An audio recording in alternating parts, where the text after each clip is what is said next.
Bonjour à tous, très heureux de vous retrouver. Aujourd'hui, je suis avec une personne exceptionnelle, je le dis rarement, exceptionnelle tant sur le plan humain que sur le plan sportif.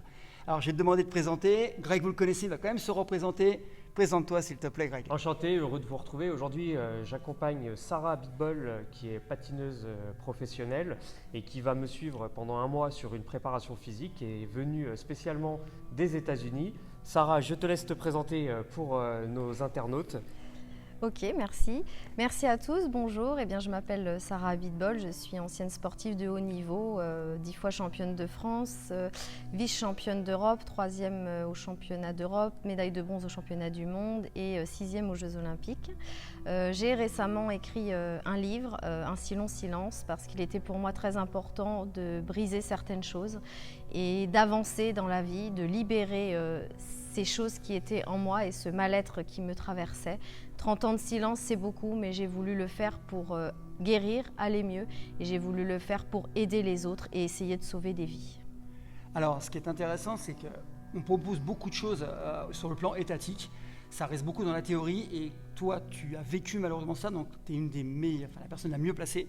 Et en fait, quand on parle de terrain, il y a un sacré décalage entre ce qui est proposé par des fédés, par l'État.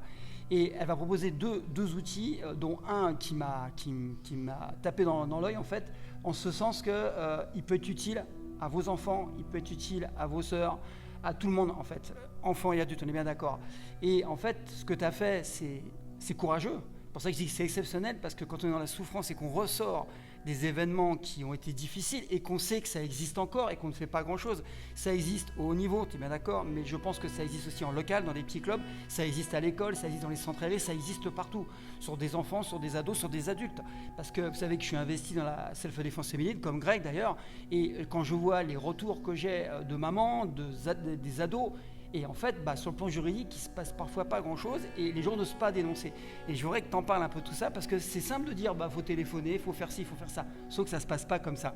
J'aimerais bien que tu en parles toi à ton niveau, ce que tu proposes, ce que tu fais et pourquoi c'est pas si simple en fait. Pour revenir sur les événements, pour ceux qui ne connaissent pas mon histoire, moi j'ai été violée à l'âge de 15 ans par mon entraîneur de patinage artistique. J'étais en stage de patinage et il est arrivé sur mon lit et voilà, l'impossible et l'irréparable est arrivé. Et c'est vrai que ce qu'on m'a volé ce jour-là, personne ne pourra jamais me le rendre. Et le mal-être qui m'est survenu, c'est surtout après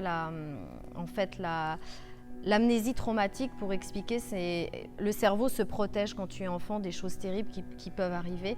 Et j'ai complètement oublié cet événement terrible. Et lorsqu'il m'est revenu en pleine figure, eh bien, ça a été terrible parce que tout de suite, je suis allée aux toilettes, j'ai vomi tout ce mal-être et j'arrivais plus à m'en sortir et j'ai voulu mourir, oui c'est vrai, mais je m'en suis sortie avec un psychiatre, avec des psychologues, avec des antidépresseurs. Aujourd'hui, je vais mieux, je suis presque guérie, c'est presque une renaissance. Pourquoi ? Parce que j'ai parlé, parce que j'ai dénoncé et parce que parler fait du bien et libère. Il ne faut pas avoir honte et la peur et la honte doivent changer de camp. Donc aujourd'hui, effectivement, je suis l'ambassadrice d'un petit bouton. C'est une petite puce en fait qui est connectée au téléphone portable qui peut s'utiliser en Bluetooth. On peut voir de plus près si tu peux. Ouais. Je vais le prendre, je vais l'amener. Écoutez bien, ça peut sauver des vies. Écoutez bien. Alors c'est une petite puce qui est reliée au téléphone portable Bluetooth à 30 mètres. Donc c'est assez raisonnable si jamais il arrive quelque chose. Donc vous la mettez soit dans votre sous-vêtement, soit vous la portez en bijou. Et l'avantage, c'est qu'elle est reliée à 5 numéros de téléphone, soit par email, soit par texto. On appuie une fois, tout va bien. Voilà, tout va bien, je suis bien arrivée ou je ne suis pas en danger, tout va bien. Et sur le 2 clics, alors on écrit ce qu'on veut sur le texto, bien sûr, qui sera relancé sur les 5 personnes. Ça peut être ta maman, ton papa, ton oncle, voilà, des personnes de confiance. 2 clics, je suis en danger avec la géolocalisation. Donc les personnes qui reçoivent tout de suite cet email, ce numéro, le coup de fil ou le texte, voient tout de suite où tu es et que tu es en danger, vont appeler les secours, la police, les ambulances et vont aller au-devant du problème que tu as. Alors quelque chose d'extraordinaire pour aussi les femmes victimes de violences conjugales ou alors les personnes handicapées aussi, c'est que on a tendance, c'est vrai, à minimiser parfois les faits et puis parfois avec la justice, malheureusement, on raconte et on n'est pas cru. Eh bien, on appuie et on reste appuyé sur le bouton. Et là, on enregistre la conversation qui sera une preuve au niveau judiciaire. Et ça, c'est du jamais vu. Donc, mon shérif, voilà, allez sur le site internet, vous achetez la petite puce et l'application. De toute façon, après, elle est gratuite. Il y a juste une petite pile à changer. Moi, je l'ai fait aussi pour ma fille et je me sens en sécurité. Je peux l'envoyer dans les stades de sport, de gym, de patinage et c'est quelque chose qui me sécurise. Alors, c'est très intéressant parce que là, on est dans le pragmatique. Voilà, et moi, ça me plaît. Vous savez que c'est une chaîne avant tout de bien-être, une chaîne pour essayer d'aider les gens. C'est une chaîne vraiment didactique à la base. Et là, on n'est pas dans le spectaculaire, mais on est dans le vital. Je sais que dans ceux qui nous suivent, il y a des jeunes, des très jeunes. Il y en a qui ont des sœurs, des frères, des petits frères. Il y en a qui sont isolés. Il y en a qui ont des soucis sur le plan familial. Donc, quand on s'isole, c'est ce qu'il y a de pire. Il y en a qui ont du mal à communiquer. Je reçois beaucoup de mails. Ou comme vous savez que je suis coach de vie, on me propose des choses. On me dit que ce sont des situations qui sont délicates. Et plus c'est délicat à la base, plus ça va être compliqué. Il y a beaucoup d'enfants isolés dans le sport de haut niveau parce qu'ils quittent leur famille pour aller à l'INSEP, au CREPS. Mais il ne faut pas croire, en local, ça existe aussi. Parce que j'ai déjà eu des échos sur le sujet. Et comme tu l'as dit, on parle de plus en plus de violences faites aux femmes. On voit, mais c'est dramatique. C'est de pire en pire. On a l'impression, ça a toujours existé, mais on a l'impression que ça empire avec le confinement. Il a bon dos. Toujours est-il qu'il faut arriver à se maîtriser. Et quand les gens ne se maîtrisent pas, il faut agir avec des outils comme ceux-là. Donc, on mettra toutes les coordonnées en dessous. Il n'y a pas de business là-dedans. Je vous le dis, personne ne touche de l'argent. Le but, encore une fois, c'est d'aider des gens. On ne gagne pas l'argent sur la misère et sur la difficulté. Par contre, je pense que c'est pas onéreux. Est-ce qu'on peut avoir une ordre de prix ? Oui, c'est 49 € la petite puce qui se met sur nous. Et après, les bijoux sont un tout petit peu plus chers, mais très discrets aussi. Ça peut être le pendentif et on appuie dessus. Voilà, c'est pas onéreux. Ça peut être un cadeau de Noël, un cadeau d'anniversaire. Mais au moins, c'est un cadeau qui sert à quelque chose et qui peut sauver une vie. Alors, j'aime bien les analogies. 49 €, le paquet de cigarettes, il a 10 €. En 5 jours, vous pouvez sauver vos gamins ou quelqu'un que vous connaissez. La deuxième chose, c'est la communication, tu l'as dit, et c'est le fait, moi je pense à mon niveau, de ne pas faire l'autruche. Quand on décèle quelque chose d'anormal, qu'on soit éducateur, qu'on soit parent, qu'on soit voisin, il faut agir. Ok, c'est pas grave, on s'est trompé, on va pas mourir. C'est la prévention. Deuxième, ne pas faire l'autruche. Dans notre société, on a une tendance à pénaliser les gens qui disent les choses. Tu l'as vécu, et en fait, s'affirmer, dire non, c'est mal. Non, s'affirmer, c'est normal, c'est son corps. On respecte son corps, on se respecte, on respecte les autres. S'affirmer, c'est pour ça que je te félicite, parce que ce que tu as fait, c'est vraiment extraordinaire. On parle de médailles. Ce que tu as fait au niveau des médailles, c'est vrai, le niveau, c'est toujours impressionnant. Mais ce que tu as fait après, pour moi, c'est presque encore plus beau. Parce que la médaille, tu t'es fait plaisir, tu as fait plaisir à beaucoup de gens, à des millions de personnes quand on t'a vu. Bon, effectivement, vu le niveau que tu avais, mais tu as continué, tu continues à aider les autres. Tu as fait rêver des gens. Maintenant, tu leur sauves des vies, c'est fantastique. Tu as une mission de vie qui est extraordinaire, quoi. Donc, je voulais vraiment que les gens le sachent. Merci beaucoup. Et ce que je disais lorsque mon livre est sorti, Un si long silence, que vous pouvez retrouver. Je vais pas le voir de près. Merci, que vous pouvez retrouver à la Fnac ou même sur iPod, je crois. Je ne sais plus comment ça s'appelle, les trucs numériques là. Des podcasts, comment on dit ? ouais. Enfin, ouais, vous pouvez. Les champions, ils sont tous pareils. Et on est tous les trois. Les livres numériques. Les livres numériques, voilà. J'ai pas l'habitude, moi, j'adore lire en vrai. Oui. Voilà. Et vous pouvez retrouver mon témoignage et j'explique vraiment les conséquences aussi que ça a pu avoir sur ma vie et voilà les problèmes que j'ai pu avoir et l'antivie dans laquelle j'étais. Et c'est important pour certaines victimes qui ont encore peur de parler, qui peuvent s'assimiler à mon histoire et que je pourrais aider à travers mon livre à traverser peut-être leurs démons et à les aider à aller pour porter plainte ou à les aider à parler à leur mari, à leur femme ou à leurs enfants de ce qu'elles ont vécu. Parce que voilà, il ne faut pas être dans la honte, il faut que la honte et la peur changent de camp et je l'exprime vraiment bien dans mon livre. Et c'était très important pour moi.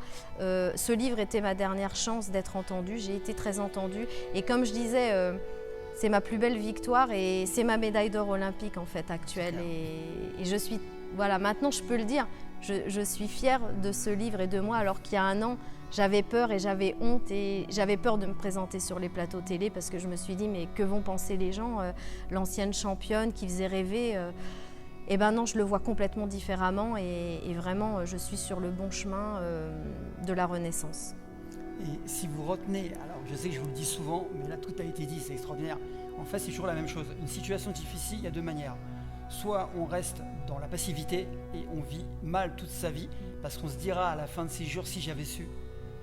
Soit on passe à l'action avec certes des difficultés, certes c'est pénible, sauf qu'après on s'en sort plus fort.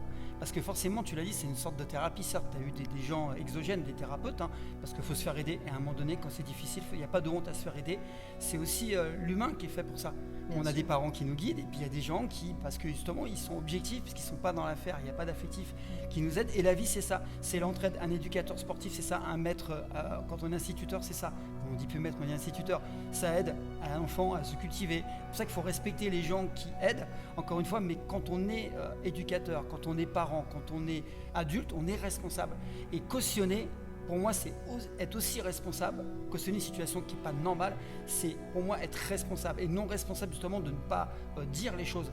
Et il n'y a pas de mal et on risque rien en fait à dénoncer. Et le problème, c'est que ce que je trouve à l'heure actuelle, c'est qu'on ne favorise pas ça. C'est vrai. C'est l'inverse. D'ailleurs, j'ai souvent entendu « Oh là là, faut pas faire de vagues, on dit rien ». Alors les politiques sont champions du monde dans la matière, mais il n'y a pas que. Parce qu'il faut savoir que maintenant, tout ce qui est gros, tout ce qui fédère est plus ou moins politisé. Et le problème, c'est qu'on est dans une politique de on voit pas, on dit rien, on continue, on gagne du temps, et puis les gens comme ça, ils montent dans la hiérarchie et tout. Sauf qu'on ne résoudra pas les problèmes comme ça. J'ai eu le président de mon club à l'époque auquel je me suis, j'ai parlé avec lui. C'était difficile pour moi de lui dire, bah voilà l'entraîneur que vous avez, voilà ce qu'il m'a fait, c'était compliqué. Il m'a dit, écoute, va porter plainte, moi je peux rien faire. J'ai vu le grand président du club au-dessus, c'était la même chose, vaut mieux qu'elle arrête le patinage. À l'époque, je parle maintenant, les choses, grâce à ma prise de parole, évidemment, ont évolué. Le ministère des Sports aussi, à l'époque, je les avais joints et puis on m'a dit, bah, écoute, vaut mieux fermer les yeux. Voilà, il ne fallait pas faire de vagues. Et vraiment, ce livre, Un silence, c'était ma dernière chance d'être entendue et il a fait beaucoup de bruit et ça, c'est génial. 400 athlètes ont parlé grâce à mon témoignage. Plus de 48 fédérations ont été touchées. C'est un raz-de-marée et il fallait le faire. Et c'est pas une image, parce que parfois on dit oui, elle a terni l'image du sport et du patinage. Non, pas du tout. Il fallait parler, il fallait dénoncer pour briser l'omerta et pour essayer de passer à autre chose et pour que la société puisse évoluer, se rendre compte qu'il y avait vraiment une omerta dans le patinage artistique, mais aussi dans tous les sports, malheureusement. On l'a vu auprès du ministère avec les 400 cas qui ont été dénoncés. En tout cas, merci beaucoup. Donc Greg et moi, on voulait absolument faire cette vidéo. Qui est une vidéo vitale pour moi et vous avez vu, on mettra l'outil, ça peut aider, ça peut sauver même des vies et 49 € encore une fois, on met 1 € tous les jours, en un mois et demi, voilà, on a de quoi aider.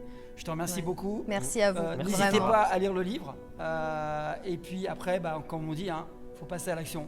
Il y a ceux qui feront, ceux qui ne feront pas, mais là, ça dépend que de vous. Merci à toi. Merci, et en tout cas, merci d'être présent. Allez, bye bye. Et on verra comme ça régulièrement des personnes que je dis exceptionnelles. Merci. Ciao merci à toi, vraiment. Merci beaucoup. Ciao. Bye.